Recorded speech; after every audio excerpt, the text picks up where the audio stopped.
오늘 아침 하나님께서 저희들에게 주시는 말씀입니다. 구약성경 162면 레위기 11장 45절의 말씀입니다. 구약성경 162페이지 레위기 11장 45절의 말씀을 제가 봉독합니다. 하나님의 말씀을 경청하시기 바랍니다. 나는 너희의 하나님이 되려고 너희를 애굽 땅에서 인도하여 낸 여호와라. 내가 거룩하니 너희도 거룩할지어다. 아멘. 만약 하나님을 믿지 않는 우리의 이웃들이 우리들에게 당신들이 믿는 하나님은 어떤 하나님이십니까?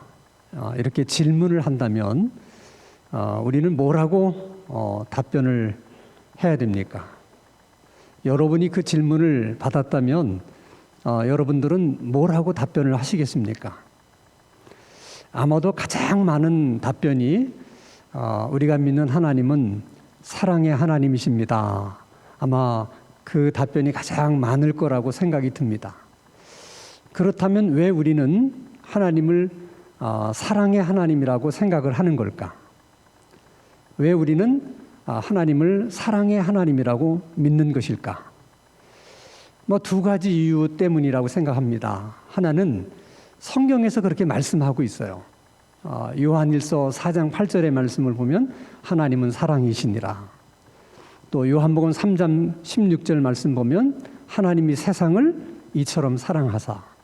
이렇게 성경에서 하나님을 사랑의 하나님이라고 말씀하고 있기 때문에. 또 다른 이유가 있다면 우리 개인적인 신앙의 체험 때문에 그럴 수 있어요. 정말 구원의 은혜를 깊이 깨닫고 나면 나 같은 죄인이 이렇게 구원을 받는다는 것은 하나님의 사랑이 아니고는 정말 불가능한 일이다. 그런 것이 정말 체감되게 느껴집니다. 또는 정말 어렵고 힘든 일이 있을 때 하나님 도와주십시오. 간절히 기도했는데 하나님께서 내 소원대로 기도 응답을 해주셨을 때 정말 하나님 나를 사랑하시는구나. 또는 굉장히 위험한 상황에서 손끝 하나 다치지 않고 내가 이렇게 살아남을 수 있었을 때 정말 하나님은 나를 사랑하는구나. 이런 생각들을 우리가 하게 됩니다. 중요한 것은 하나님이 우리를 사랑하신다면 도대체 왜 사랑하는 걸까? 사랑한다면 사랑하는 이유가 있어야 되지 않겠습니까? 자, 그러면 여러분들이 스스로 생각하기를 하나님은 나를 사랑하셔. 근데 하나님이 나의 무엇을 보시고 나를 사랑하실까? 하나님이 나를 사랑하시는 이유가 뭘까? 한 번쯤 생각해 보십시오. 아마도 쉽게 생각나지 않을 것입니다. 하나님이 우리를 사랑하시는 이유는 하나님께서 우리를 창조하셨기 때문에 그렇습니다. 우리 생각에는 사랑이라는 것은 아무나 마음만 먹으면 할 수 있는 것처럼 생각하지만은 그렇지 않아요. 진정한 사랑은 창조주 하나님만 하실 수 있는 것입니다. 피조물에 대한 창조주로서의 그 애틋한 마음, 창조주만이 가질 수 있는 마음, 그것이 사랑이라고 성경이 말하고 있는 것입니다. 그러면 하나님은 사랑이신데 정말 타락한 인간도 하나님은 사랑하실 수 있을까?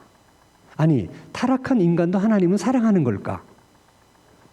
어떻게 생각하십니까? 여러분, 사랑이라고 하는 것은 창조주 하나님만이 가질 수 있는 속성 중에 하나인 것처럼 공의라고 하는 것도 사랑처럼 창조주 하나님만이 가질 수 있는 속성 중에 하나예요. 그 하나님의 공의라는 속성 때문에 죄인을 사랑할 수 없습니다. 공의는 죄를 용납할 수 없거든요. 근데 놀라운 사실은 타락한 인간을 사랑할 수 없기 때문에 하나님은 그 타락한 인간이라도 사랑할 수 있게 만들기 위해서 하나님은 아주 독특하고 특별한 일을 한 가지를 행하신다는 사실이에요. 그것이 뭐냐면 언약입니다. 하나님은 스스로 약속을 하시고 자기가 약속한 것에 스스로 얽매이시는 분이에요. 그래서 사랑할 수 없는 타락한 인간까지도 그 언약을 통해서 그 언약 때문에 사랑할 수 있는 인간으로 하나님이 만드시는 것입니다. 그래서 타락한 인간을 사랑하시는 하나님의 사랑은 무조건적인 사랑이 아니라 언약에 근거한 사랑이에요. 그래서 우리가 하나님의 사랑을 바르게 이해하려고 하면 이 하나님의 언약에 대한 바른 이해가 있어야 됩니다.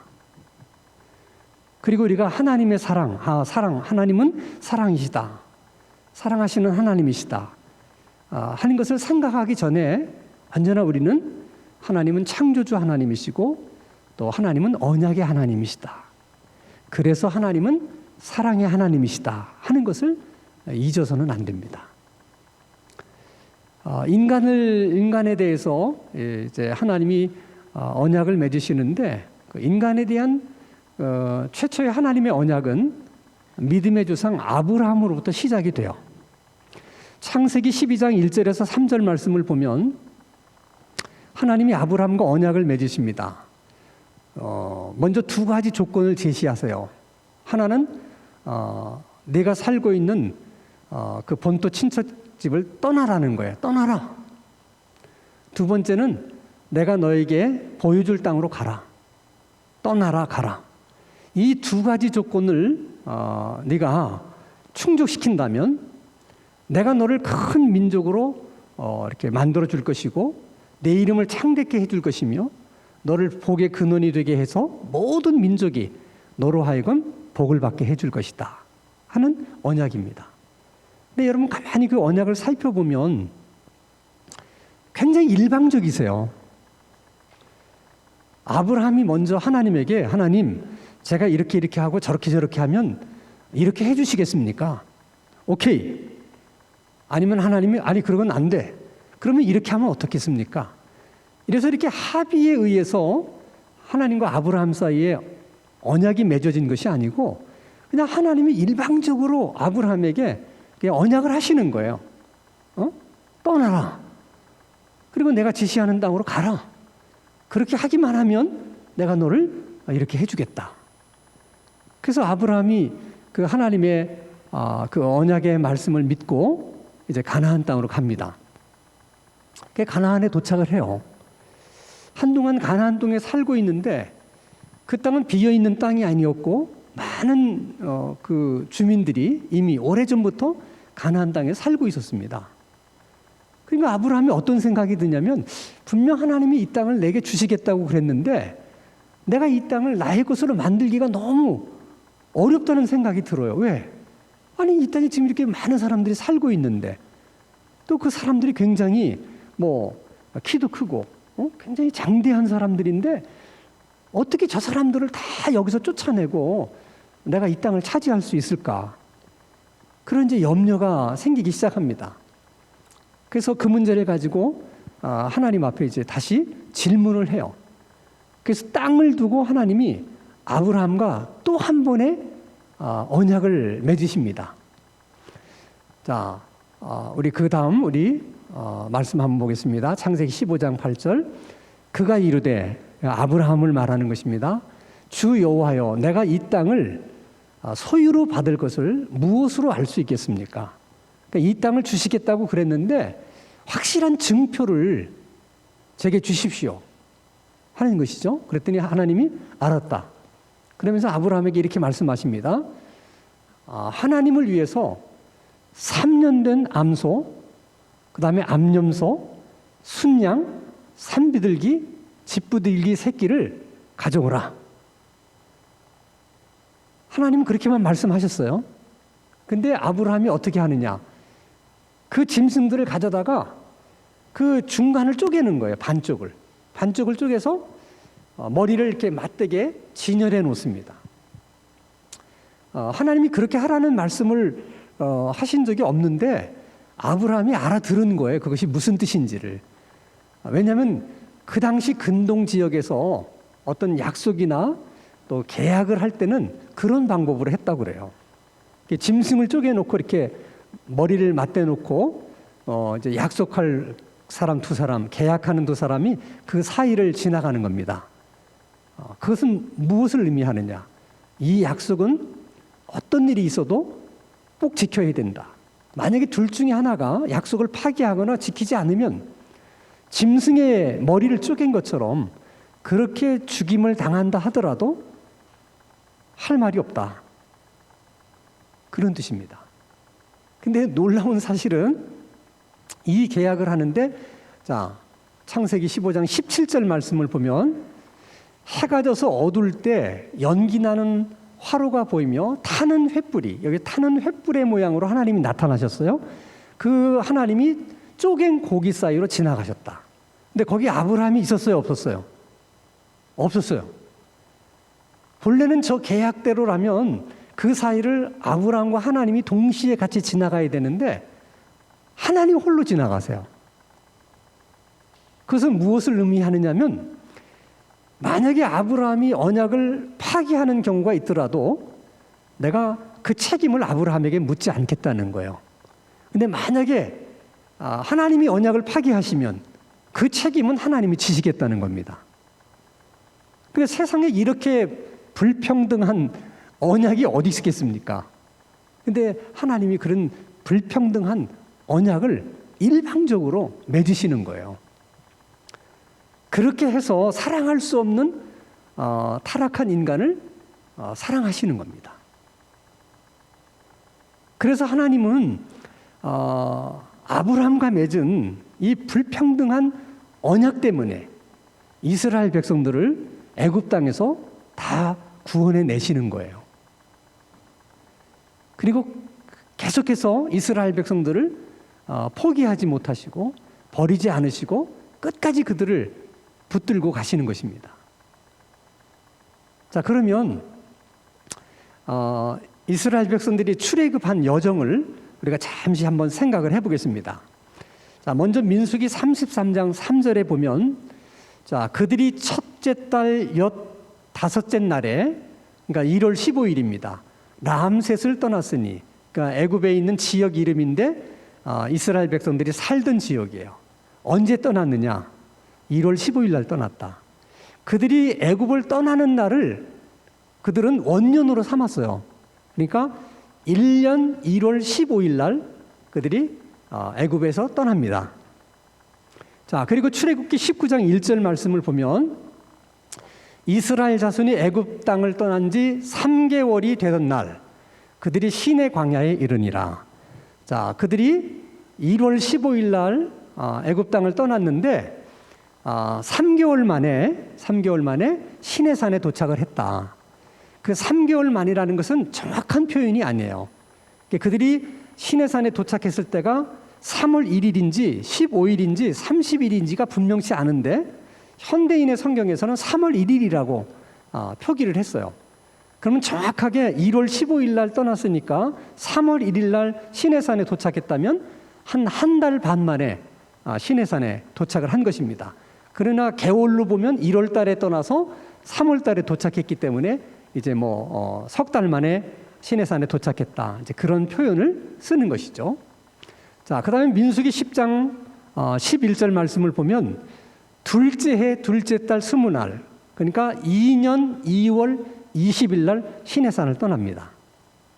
자, 1년 3월 달에 시내산에 도착을 했는데 그 다음에 2년 2월 21일 날 떠났다면 그들이 시내산에서 약 1년 동안을 머물렀다는 거예요.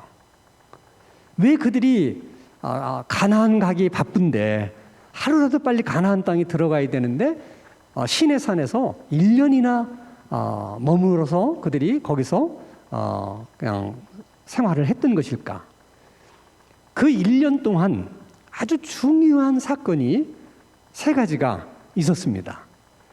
그 사건 때문에 그들이 1년 동안을 시내산에 머물게 된 거예요. 첫 번째는 하나님이 아브라함과 언약을 맺으셨던 그 언약을 다시 이제 이스라엘 백성들과 다시 재계약을 하세요. 다시 언약을 하십니다. 이것을 사람들은 신의 산 언약이다. 그래서 성경에서는 굉장히 중요한 사건으로 다룹니다. 신의 산 언약. 하나님께서 이스라엘 백성 전체를 놓고 언약을 맺으시는 거예요. 그래서 하나님이 신의 산에 일단 강림하세요. 신의 산에 하나님이 계십니다. 그리고 모든 이스라엘 백성들을 신의 산 쪽으로 집결하라 이렇게 명령을 내려요. 근데 모든 백성들이 이제 신의 산을 향해서 다가올 때 워낙 백성 수가 많으니까 하나님께서 자기들이 위치해야 될 그 장소를 가르쳐줘요.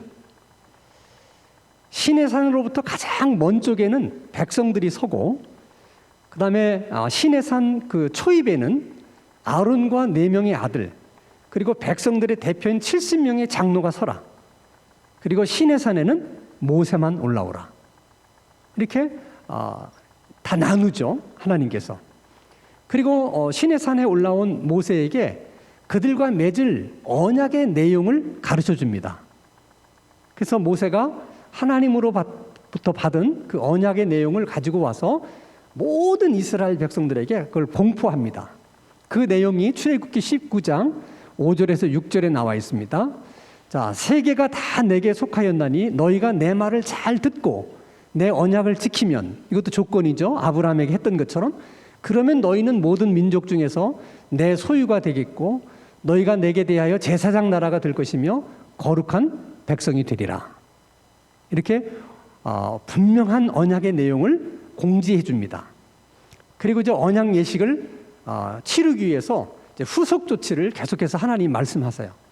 그래서 모세가 그 시내산 밑에 거대한 제단을 쌓고 또 12지파를 상징하는 12기둥을 세운 후에, 아직은 공식적으로 제사장이 임명되지 않았기 때문에 임시로 청년들을 제사장으로 임명을 해서 하나님께 번제와 화목제의 제사를 드리게 합니다. 그때 번제 제사에 드려졌던 제물이 12지파를 상징하는 12마리 소가 하나님 앞에 드려집니다. 화목제물도 12지파를 상징하는 12마리의 소가 제물로 드려집니다. 그러니까 그날 한 번의 그 제사, 번제와 화목제의 제사를 통해서 무려 24마리의 소가 이제 희생이 되는 겁니다.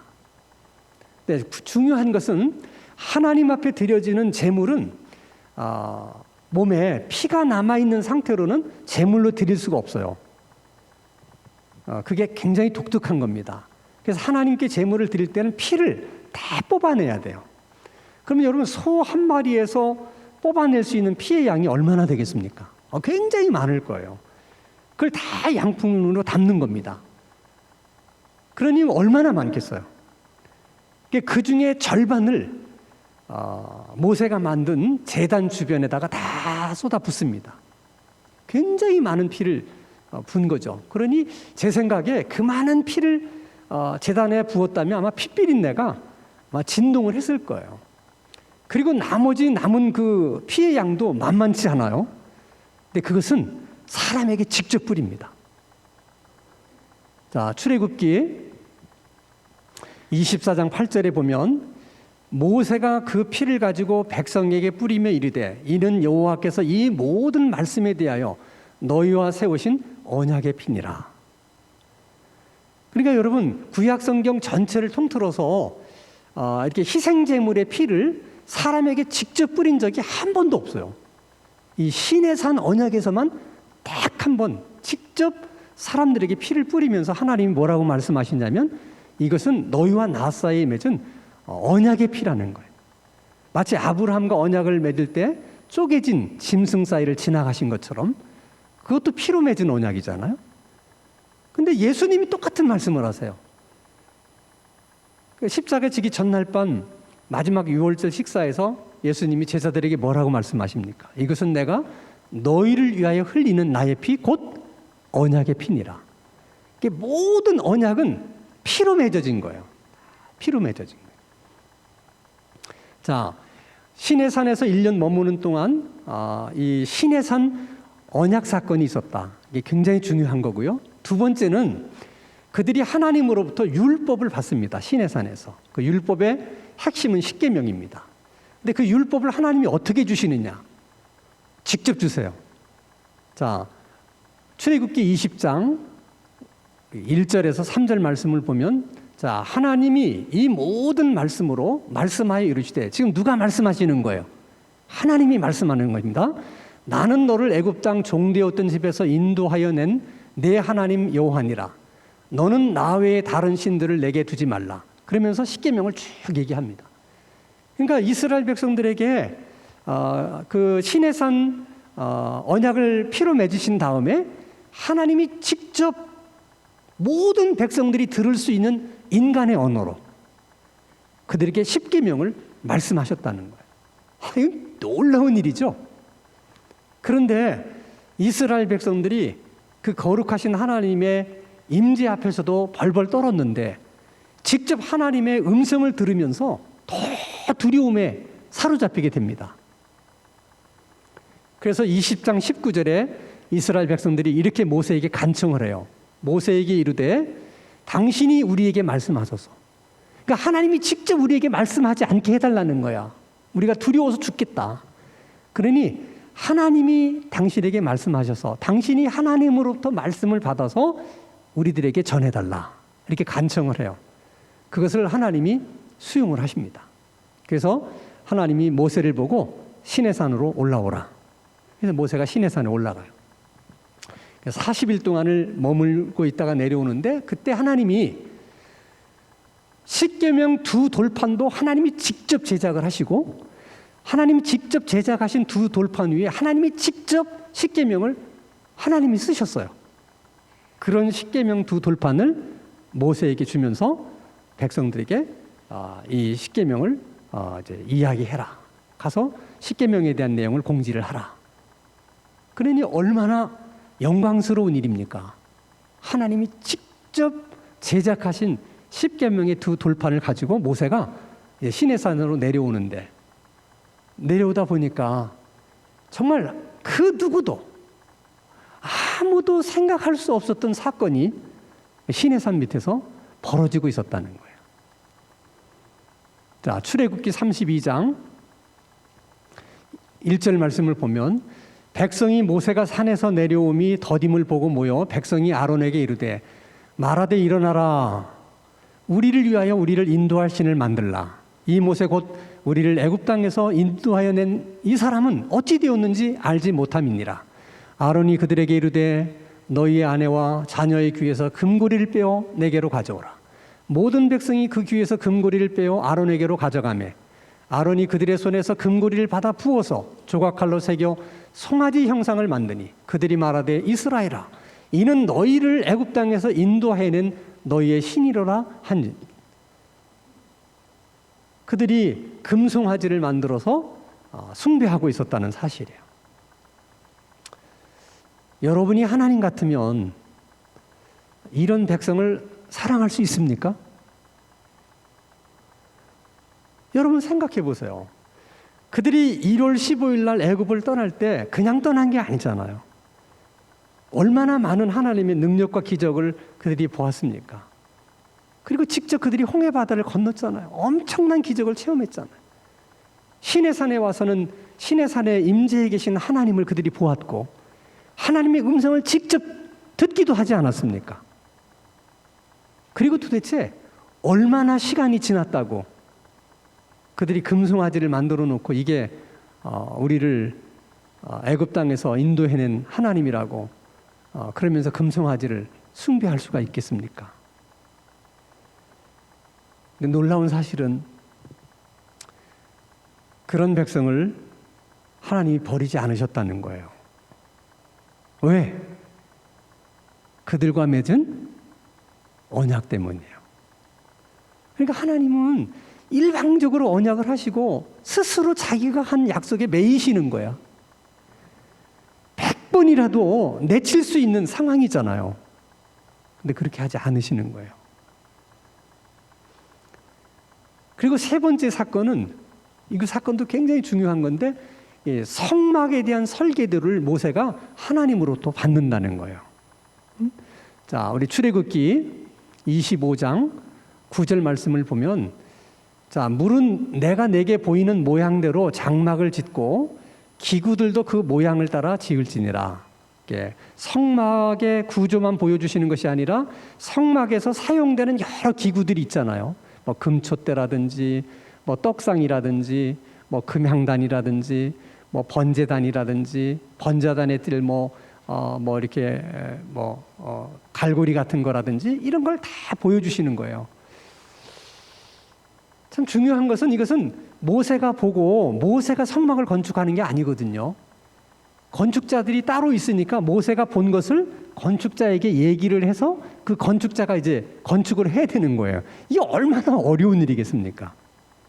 그래서 출애굽기에 보면 모세가 시내산에 한두 번이 아니라 여러 번 올라간 것으로 기록돼 있어요.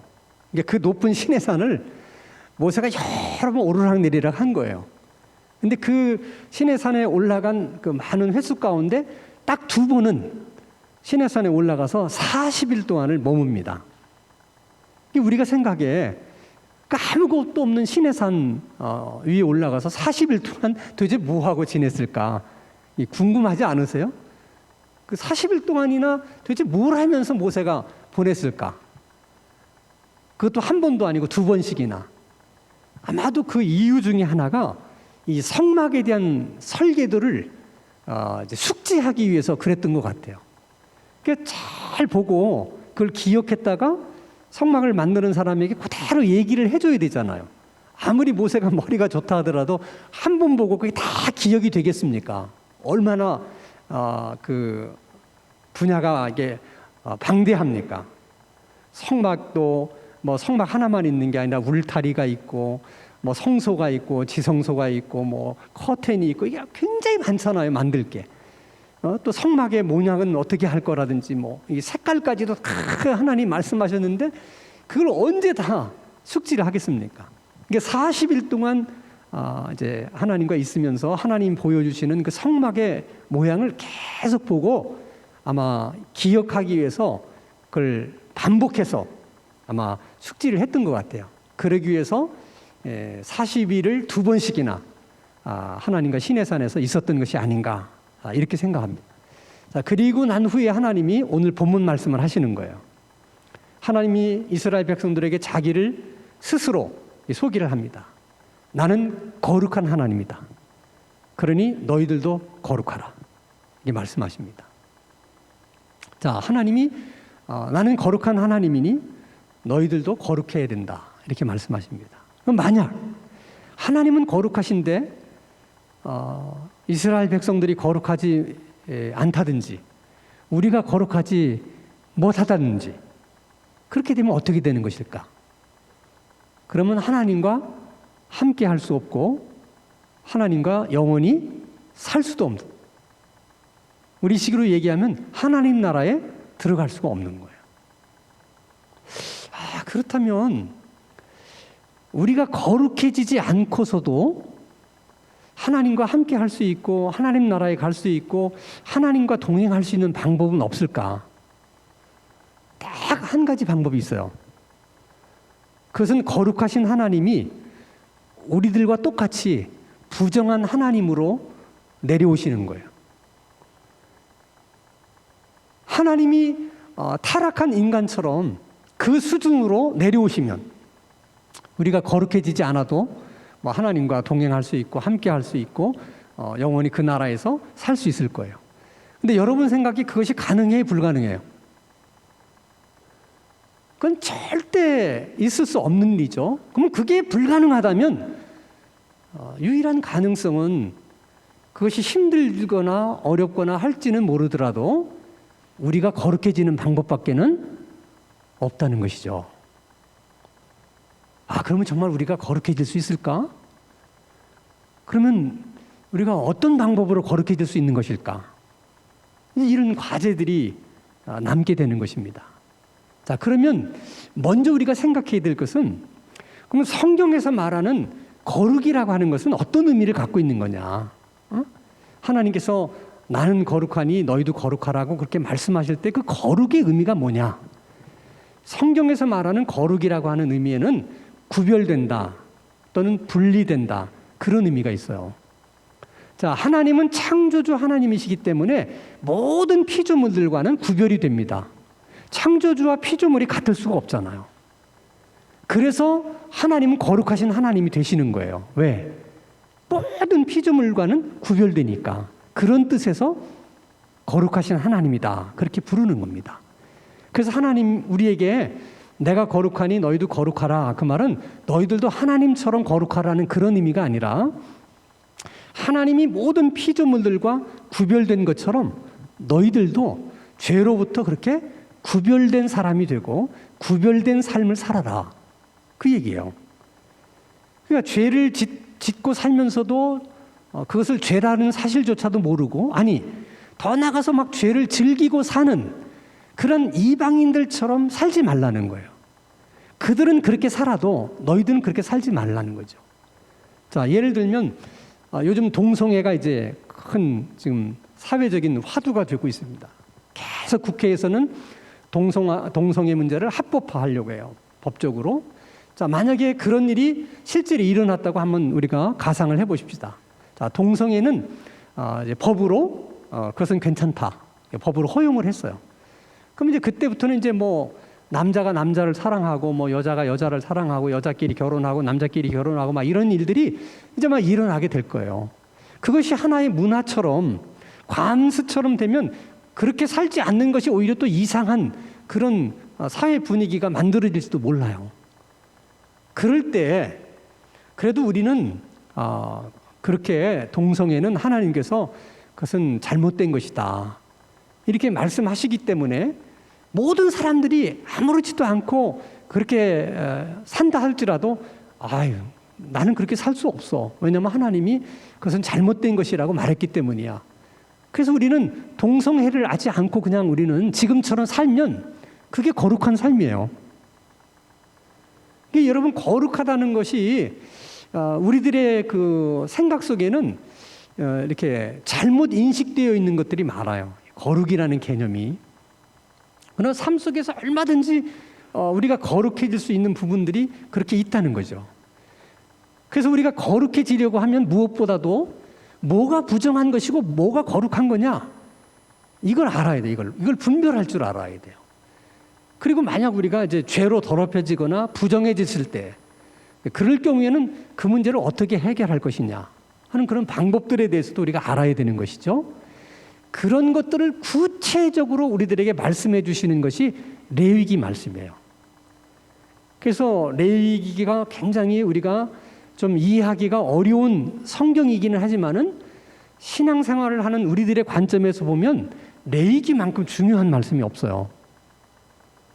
그래서 우리가 다음 주일부터는 레위기의 말씀을 우리가 좀 함께 생각해 보려고 합니다. 자, 하나님께서 내가 거룩하니 너희도 거룩하라. 이 말씀을 우리가 듣고 처음부터 이건 불가능한 일이다 이렇게 생각을 하면 우리가 할 수 있는 일은 아무것도 없어요. 근데 여러분, 분명히 기억해야 될 것은 하나님은 우리가 할 수 없는 일을 요구하거나 우리에게 불가능한 일을 요구하시는 하나님이 아니라는 거예요. 우리 입장에서는 그것이 힘든 일일 수 있어요. 어려운 일일 수 있어요. 그러나 그것이 가능하기 때문에 하나님이 우리에게 요구하는 것이고, 더 나아가서 그것이 우리에게 꼭 필요한 것이기 때문에 우리에게 요구하는 것이라는 것입니다. 아주 오래전에 유명한 그 TV 탤런트 여자 한 분이 이제 대담 프로그램에 나왔어요. 그래서 이제 진행자가 묻습니다. 세간에는 인꼬 부부라고 이렇게 소문이 났는데 남편 되시는 분은 뭘 하시는 분이고 또 어떻게 결혼하게 되었고 또 뭐 남편분이 어떤 면이 좋아서 결혼했느냐 이런 얘기를 이제 얘기합니다. 남편 자랑을 엄청 많이 이제 늘어났어요. 그러니까 이제 진행자가 근데 그럼 지금까지 살면서 한 번도 남편과의 갈등이 없었느냐 했더니 그 말이 떨어지기가 무섭게 있었다. 그러면서 그 갈등이 있었던 얘기를 하는 겁니다. 신혼 초기에 자기가 음식 솜씨가 이렇게 뭐 뛰어나지는 않지만은 그래도 남편을 위해서 자기가 따뜻한 저녁을 이렇게 마련해서 남편과 함께 식사를 하면 좋겠다 이런 생각을 들어서 남편이 좋아하는 이제 찌개를 만들었대요. 그리고 이제 남편에게 전화를 해서 당신이 좋아하는 찌개를 오늘 저녁 만들었으니까 빨리 들어와라. 그래서 정말 남편이 이제 일찍 퇴근하고 들어와서 다 손발 씻고 식탁에 앉았어요.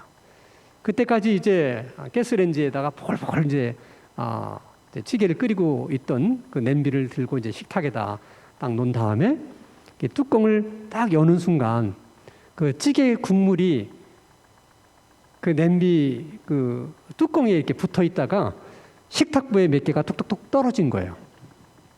그랬더니 신랑이 벌떡 일어나가지고 응접실에 가서 크리넥스를 몇 장 뽑더니 식탁에 와서 꼭꼭꼭꼭 찌르면서 그걸 이제 떨어진 국물을 치웠다는 거죠. 근데 그 순간 너무 자기가 슬펐다는 거야. 아니 그 식탁보가 그 국물 몇 방울로 좀 더럽혀지면 어때? 아니 식사 다 끝나고 식탁보는 그냥 세탁을 하면 되는 거지. 부인이 이렇게 정성껏 찌개를 준비했으면 거기 신경 쓰지 말고 찌개를 떠먹으면서 맛있다 뭐 이런 얘기를 해주면 좋을 텐데 그게 뭐라고 밥 먹다 말고 가가지고 크리넥스 가져다가 이렇게 하느냐. 자기가 너무 그것 때문에 순간적으로 힘들었다는 거예요. 제가 그 얘기를 들으면서 이런 생각이 들었어요. 그렇게 깔끔한 남자하고 또 성격적으로 털털한 여자가 만나면 정말 잘 살 수 있을까? 쉽지 않을 거예요. 그러면 하나님은 거룩하신데 우리가 거룩하지 못하다면 그럼 우리가 천국에 가서라도 우리가 행복할 수 있을까? 하나님이 시내산 언약을 하면서 백성들은 시내산에서 제일 먼 곳에, 그 다음에는 백성을 대표하는 장로들, 그리고 모세는 시내산에 가까이 올라오라. 이렇게 나누신 것은 어쩌면 이게 하나님 나라의 모형일 수도 있겠다 그런 생각이 들어요. 거룩하신 하나님이 중심에 계시고 그 하나님을 중심으로 작은 원, 또 다른 원, 또 다른 원, 또 다른 원, 그래서 계속해서 가장 먼 원이 그려지게 되고 가장 가까운 원 안에 들어가는 사람도 있고 가장 먼 바깥 원에 들어가는 사람도 있지 않을까. 그러면 그렇게 결정하는 차이가 뭘까? 무엇이 그런 차이를 만들어낼까? 아마 그것은 거룩의 차이일 거예요. 거룩하신 하나님 가장 가까운 곳에 가장 거룩한 자들이 그 다음 그래서 우리가 이 땅에 사는 동안 할 수만 있으면 죄로부터는 멀리 떨어지고 오히려 하나님에게는 더 가까이 가려고 하는 이런 노력이 우리들에게 필요하다. 죄는 멀리하고 오히려 하나님께는 가까이 하는 그런 삶을 살아갈 수 있는 우리의 삶이 될 수 있기를 주님의 이름으로 축원합니다. 거룩하신 아버지 하나님, 내가 거룩하니 너희도 거룩하라는 하나님의 말씀을 항상 잊지 않고 기억하며 살아갈 수 있는 은혜를 베풀어 주시옵소서. 우리의 하루하루의 삶이 죄는 멀리하고 하나님 가까이 하는 그런 훈련의 삶이 될 수 있도록 또한 은혜를 베풀어 주시옵소서. 예수님의 이름으로 기도하옵나이다. 아멘.